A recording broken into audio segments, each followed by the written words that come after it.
All right, just some words from the Israeli ambassador to this gathering this afternoon. He says, I want to thank you for your unwavering support and solidarity with the State of Israel and its citizens. He says on Friday at 11 a.m. New Zealand time, Prime Minister Netanyahu declared a ceasefire without any preconditions. Up until a couple of days ago, though, Israel was under attack and engaged in a major campaign. Operation Guardian of the Walls, as it was called. Throughout the whole of last week, around 4,000 rockets were fired into Israel from Gaza, killing women and children and forcing thousands into bomb shelters. Hundreds of these rockets fell onto Gaza, killing civilians, but these killings of their own population inflicted by Hamas did not cause them a moment of self-reflection. You see, again, what the media doesn't report that the Israelis know is that quite a good portion of the rockets that are fired from Gaza are not well directed and fall upon their own population, killing them. In the early days of that conflict a week or two ago, we heard that a family of 10 were killed.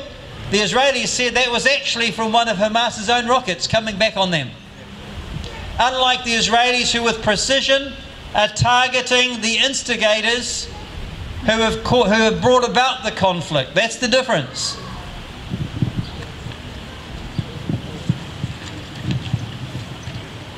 The ambassador goes on to say, I would like to repeat that Hamas deliberately situated its facilities in the heart of civilian populations, including multi-storey buildings that contain several military targets. Hamas used the civilian population as a human shield and indiscriminately attack population centres in Israel. In Israel, we grieve those who have lost their lives. We lament also unintended loss of civilians in Gaza. But while Israel made its priority to make sure that its citizens are safe by building bomb shelters at every house, Hamas used their billions of dollars in international aid funding to build underground tunnels and missiles to attack Israel. Dear friends, Israel has the right to defend its citizens and will always take every action necessary to do so. It will not allow the terrorist organisations to attack the civilian population without a protective response. It is the right and duty of every state to protect its citizens, and that is what Israel did, does, and shall do. And he says, the ambassador, we are hopeful for the ceasefire to last.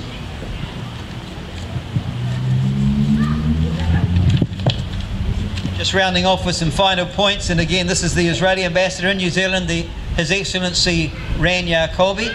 Dear friends, again, I truly value the fact that you are all being here in support of Israel today. However, I also need you to keep fighting the biased media reports as I see them published daily in the newspapers and on our screens. Therefore, I encourage you to follow our embassy, that's the Israeli embassy, on Twitter and Facebook, and keep up to date with the current developments in Israel, and use that information to write to your local MP, to the editors of the newspapers, and to share with your friends and family, because together we need to retort the anti-Israel narrative that the average Kiwi is being fed on a daily basis. Friends, just imagine your country and cities attacked by terror rockets in the thousands. Nothing can justify that. No nation can accept that. Not today, not ever. Again, your support is valuable, courageous and meaningful. You are informed and realise the stakes involved in giving into terror. I know you will not give in. Thank you all. Ngā mihi nui and shalom. Ambassador Yaakoby.